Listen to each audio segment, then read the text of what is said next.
ruler of the 140-pound division. The slick Zab Judah and the powerful Kostya Tszyu are one step away from their mega bout. One step away from a fight that will anoint the winner a boxing superstar. That one step is tonight. Next on Showtime Championship Boxing. Zab Judah is, in my opinion, one of the most talented young champions today. Here, the southpaw throws 4 punches in less than 1 full second as he uses his outstanding hand speed to dominate his opponents. He also uses creative angles and a wide array of punches, including uppercuts, that he throws effectively with both his left hand as well as his right. On defense, he reminds me of the great Pernell Whitaker, as he uses his foot speed and seemingly magical radar to avoid punches. His weakness, he tends to become somewhat overconfident, as he's been knocked down twice but not seriously hurt in 2 of his last 5 fights. But when Zab Judah is sharp and focused, he is as good as they get. Unlike Judah, who relies on his terrific speed, WBA and WBC champion Kostya Tszyu is a more traditional, more disciplined fighter. His straight up and down European style appears stiff and easy to figure out, but do not be fooled. Offensively, he is truly dangerous. He keeps his left hand up and out as a rangefinder, sizing up his opponents for his best punch, the crushing right hand. But if I had to offer a weakness, occasionally he's so offensive-minded he forgets about his defense, and he tends to walk directly into punches.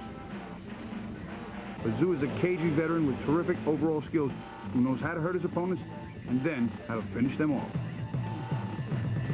What we have here are 2 great champions with contrasting styles, and I, for one, cannot wait for them to get it on. Hasn't fought anyone close to Judah's caliber. Judah has shown deceptive power. Speed and boxing skills are his main assets. He's shown determination coming off the canvas twice to win, but on occasion seemed content to, simply do enough to chalk up the W. We'll see how he responds tonight in his tune-up for Tszyu. Set for post-fight reaction. Let's go to Jim Gray in the ring. Jim. All right.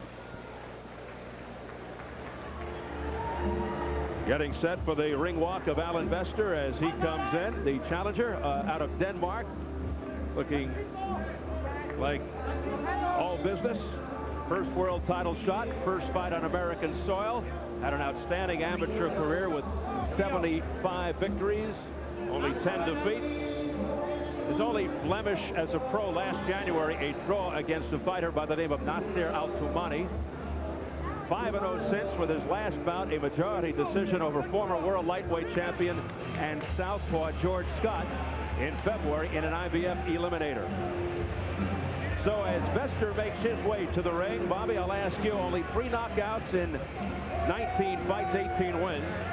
He was labeled an elite amateur by Zab Judah. What's your assessment of Bester? That's an interesting phrase, an elite amateur. He still has maintained a lot of his amateur type style. Again, not a big puncher, looks to outpoint you. To outpoint his Zab Judah, you're going to need to match his speed, which I don't think he could do. I think the guy really has his work cut out for him. Maybe stepped up all the way to the top a little too quick.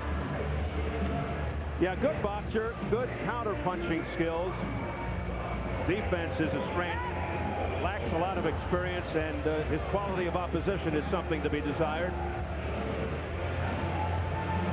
Maybe taking on too much too soon here tonight against the quality of Zab Judah. I think the very first 2 rounds are going to be exceptionally important for this young man.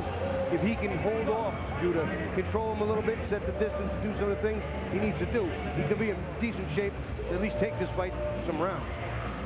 And his opponent, Zab Judah, is very anxious to get it on tonight. He's been waiting about 5 months. There's the belt, the IBF 140-pound belt.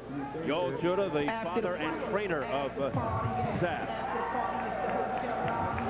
After ricing is probably less, and after the uppercut, yes, y'all came over with Zab, bro. It's like the blows don't stop till they see some fall. Plus we in it for it all, like the BK code. A few jabs from the Zab, then you TKO. If one punch can make you fall, then you ain't a real pro. And if it ain't about dough, it ain't NTO. So you better learn to block, and even move off the block. Let's play dirty, go ahead, Zab now, pop some top. Well, he's a star when he has his own music, right? There are his fans out in full support from Brooklyn.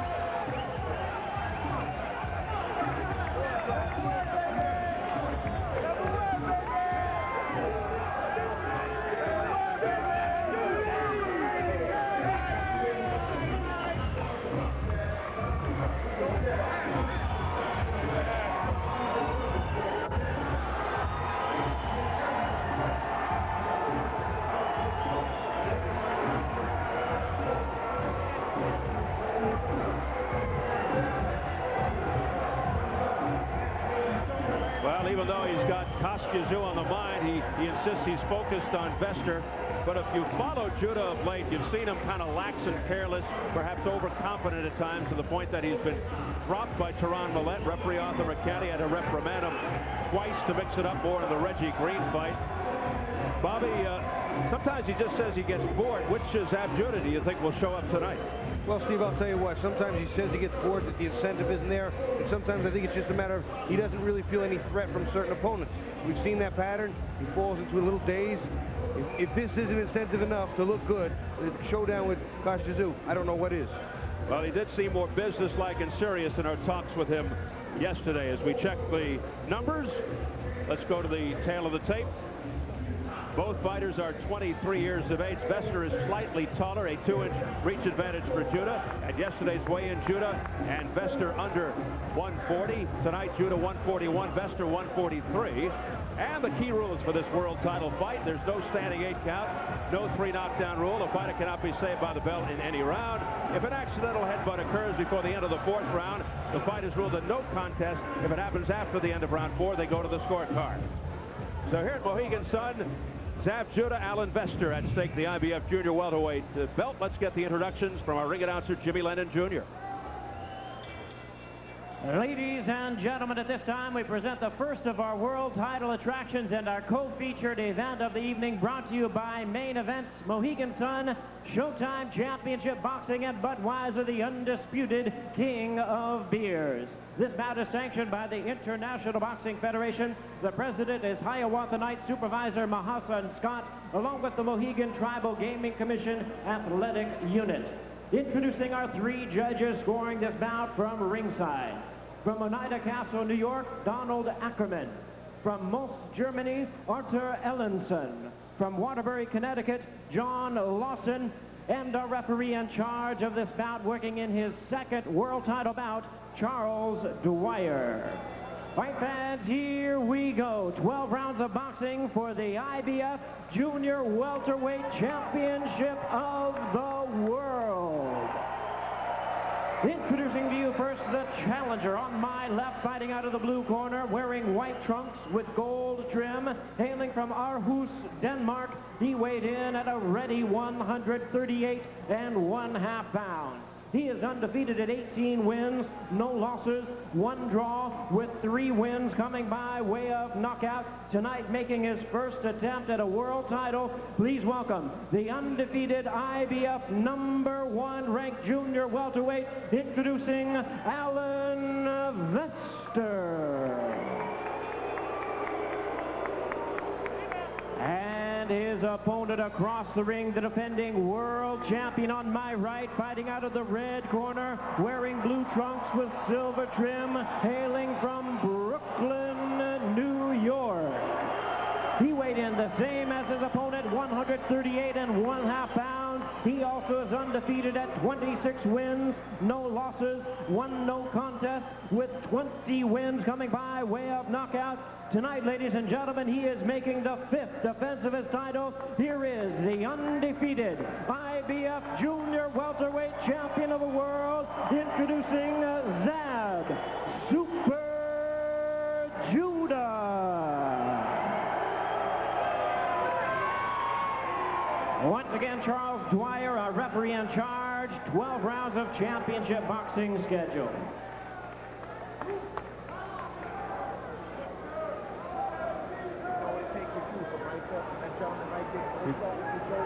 Okay. Wait for the cue.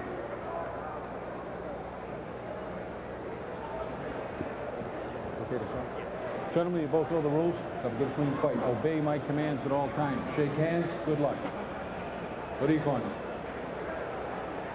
Man will sue you for the bet. One of the better stare downs we've seen in some time. Keys to victory, Bobby. Let's start with the champion, Zab Judah.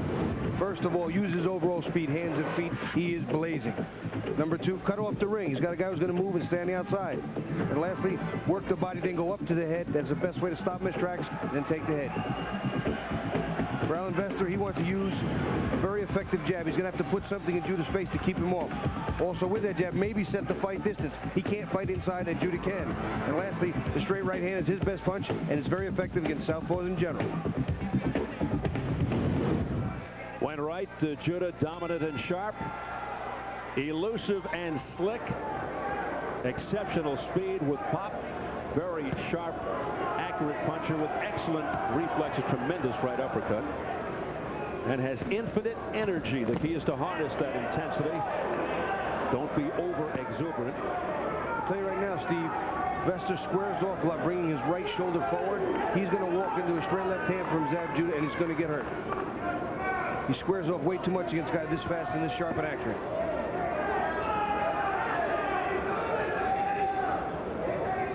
Judah, very deliberate, measuring Vester out.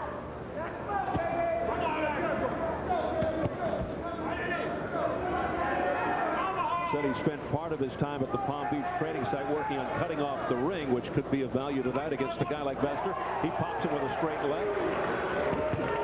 Combination blocked by Vester's gloves. Vester's definitely keeping his hands up. He's worried about the speed and the power of Judah. Not fighting a bad fight right now, keeping Judah neutralized to a degree.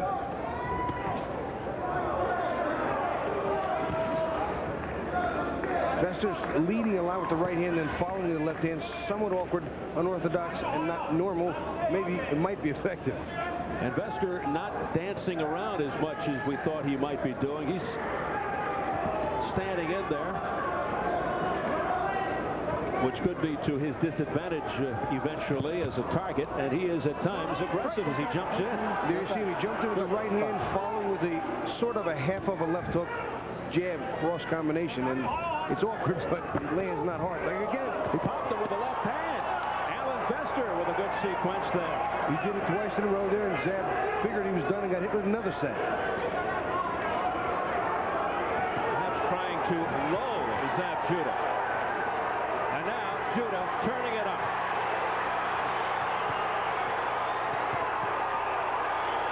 Zab didn't land a lot of those clean, but a couple of them got through, and Zab walked into another set. That's an awkward combination, but he keeps getting hit by it.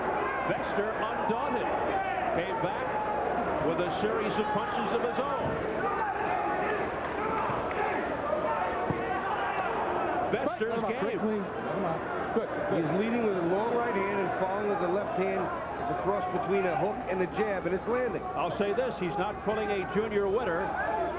The man who pulled a Fred Astaire in a dance-a-thon against Zab Judah in Scotland on the Tyson Savary's card. You know, that was a strange exhibition of, I'm not even sure I want to call it boxing, but running. That's not a knockdown. Zab swinging wild with the right hook that went over the head of Vester, and he just stepped forward and pushed him off balance. Wound up on the seat of his pants. He has been down officially 2 times in his career. That did not count as a knockdown. How you feel? Good. All right, yo, what you do? Give me that bucket. Give me that bucket. Calm down a little bit. I want you to calm down, okay? This kid's a runner, but he's trying to jump in with quick shots. Here we see the right hand, and it's a weird sort of jab hook cross.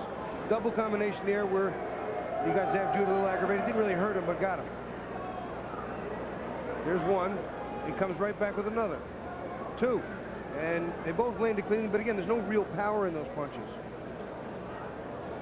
You see Zab get wild with a right hook over the top of the head and just a push slash slip to the ground. From overhead, we'll watch it. Watch the feet. Right hand goes high. Feet are very mixed up and tangled. No balance. Clearly a better first round for the challenger than most anticipated. Including yours truly. So here comes Vester against Judah for round 2. Well, the best strategy against a guy like Judah, keep the pressure on, keep your defense tight, throw a good straight right hand against the southpaw, step to your left and fire. And Vester adhering to that strategy for the most part. It's interesting to see what adjustments Judah will make to that right hand left, and if Vester will indeed continue throwing it that way. The crowd urging Judah on. Chance of Judah. Judah perhaps a little bit surprised himself by that first round. And I'm sure somewhere in the back of his mind, Kashizu's on his mind. He can't leave that be in the front of his mind. He could lose the fight right in front of him. Could you imagine? I really have a problem with that one. A lot at stake. High-profile, big-money fight in November with Tszyu on the line. Should Tszyu also cooperate later tonight? Even though those punches landed flushly on the gloves were sitting flushly on Vester's face, there is some residual effect.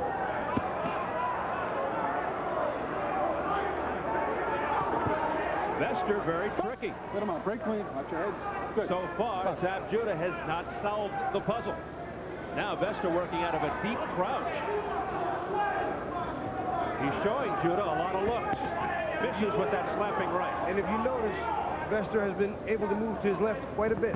There's a good left hand by Judah on the head of Vester, and now he's beginning to pick it up. Another combination right-left by Zab Judah, and down goes Vester. Overhand left as well as that right uppercut got him good. Vester on the canvas for the first time in his career. 6, 7, 8, okay? Gets up rather fast, though. 4. Minute to go, round 2. Judah trying to end it here, jumping all over Vester. Down to his knees. The right uppercut started down against Steve. He slipped, came inside, right uppercut, and left over the top. Judah jumps on the turnbuckle. It's not over, Zab. Hey, you okay? He was celebrating with the audience. 2 knockdowns here. And Vester landed a nice right hand and left hook. No 3 knockdown rule.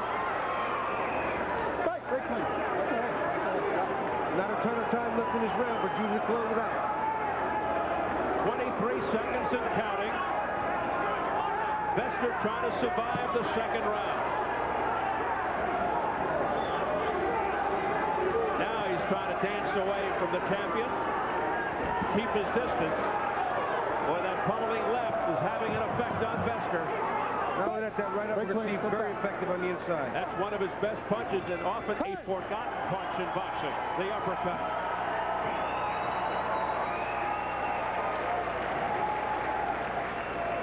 Vester makes it. Legs all right? Just throw the right hand. Just throw the punch. Get his respect again.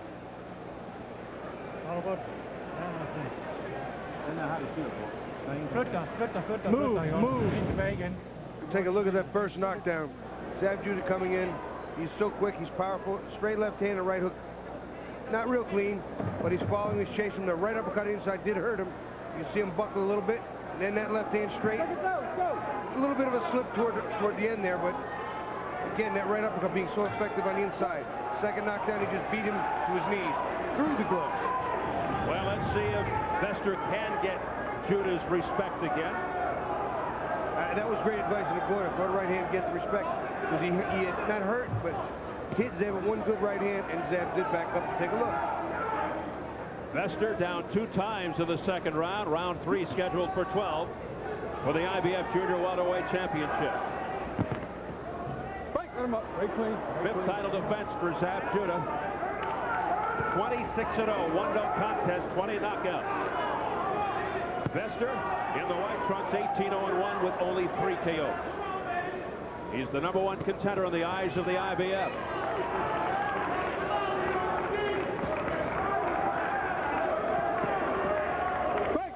Break clean. Charles Dwyer from Fort Smith, Rhode Island, the 3rd man of the ring.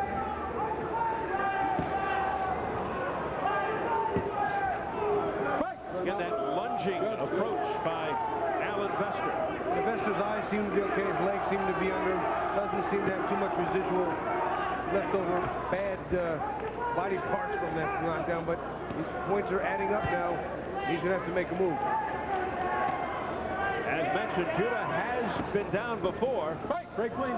Mostly when he's caught off guard. Once against Jan Bergman when he won the vacant title right here in this arena.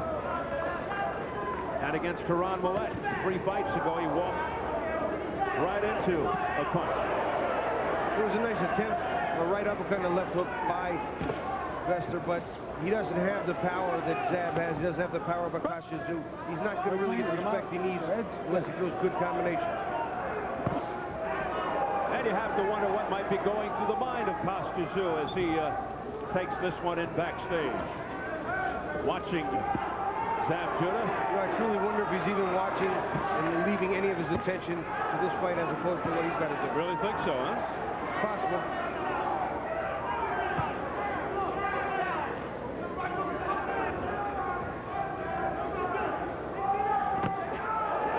We approach 40 seconds remaining, round 3. More of an uneventful round as opposed to the first 2. More action-packed. Vester bouncing back from 2 knockdowns in the last round.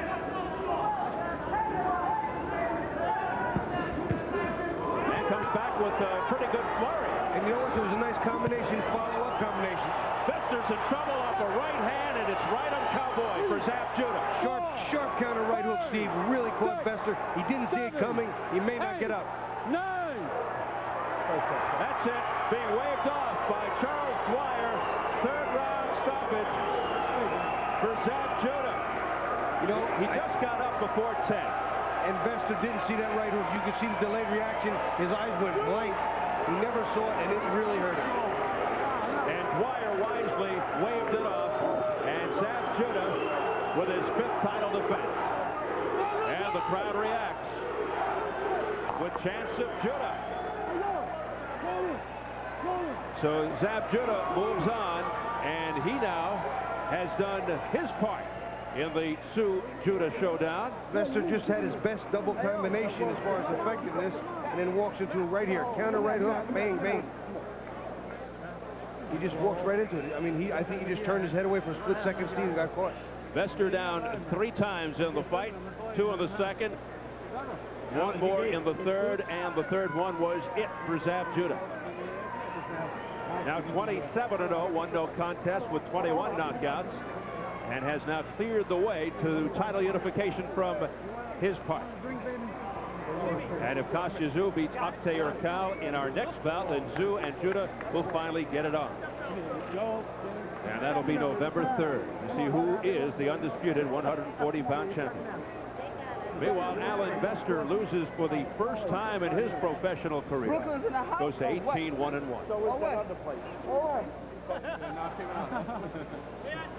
Well, nice to see him smile. He's okay. All right, let's walk you around. We're going to take a look at the replay of that knockdown.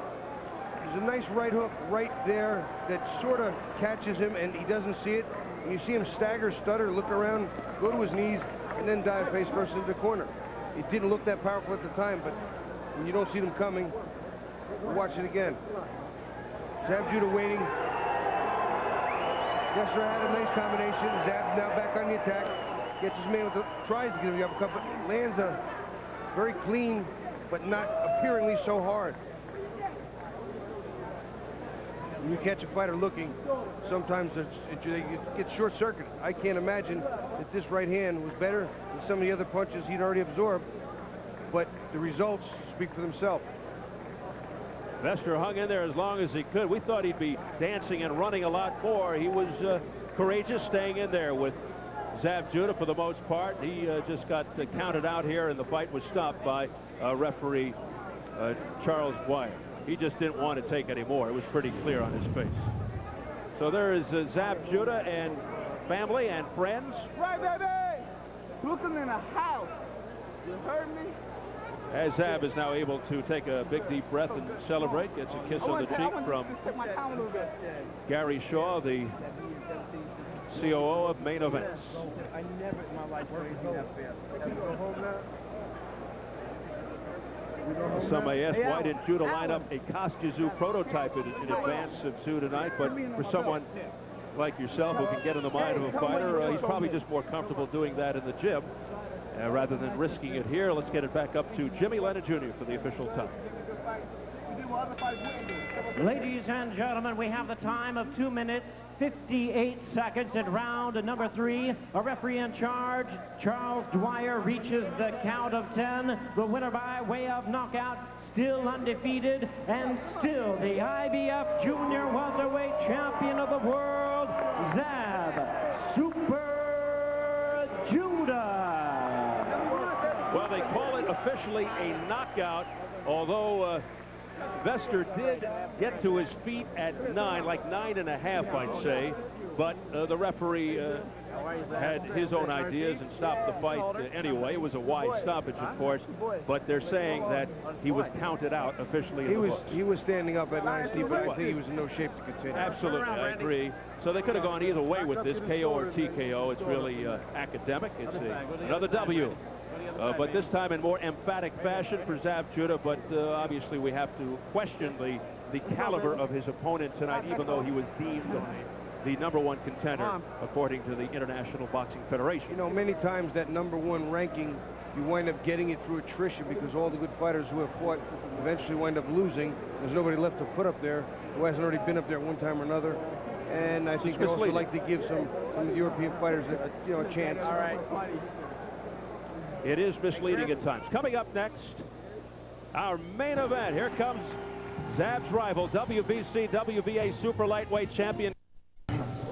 All right, then here we go in round number 1, and Zab Judah, considered a very, very bright prospect, going up here against James Saliva. Judah so far 9-0 in his career with 7 KOs, has been very impressive. And being in the Pernell Whitaker stable, you'll see a few similarities. Judah, of course, left-handed. He likes to box. He likes to showboat a little. Well, but most of all, he's got some ability, John. There's a reason for that. His hero is Pernell Whitaker. That was his idol.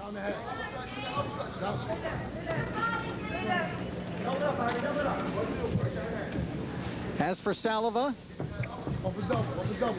he's won 3 of his last 4 fights. Actually started off very slowly with his career. Was 1-4, then he won 3 in a row and lost his last fight on August 12th. He was stopped in the 2nd round by Mike Rios. Straight left hands eating his opponent up right now, Rich. He's got a full arsenal of weapons. You see the uppercut and very fast hands. And Judah looks like he's out for an early night here tonight. He's starting very fast. You can see that hand speed of his. Considered an extremely bright prospect. Had an outstanding amateur career, 110 wins and only 5 defeats. I saw him fight at the Olympic trials before the Atlanta Games. He beat Hector Camacho Jr., and he was sensational that night. He ended up losing to David Diaz, who made the Olympic team. He was very disappointed, but he was ready to turn pro at that point. Zab Judah comes from a boxing family. He's one of 7 brothers who all box, and Zab's father was a kickboxing champion. And a very good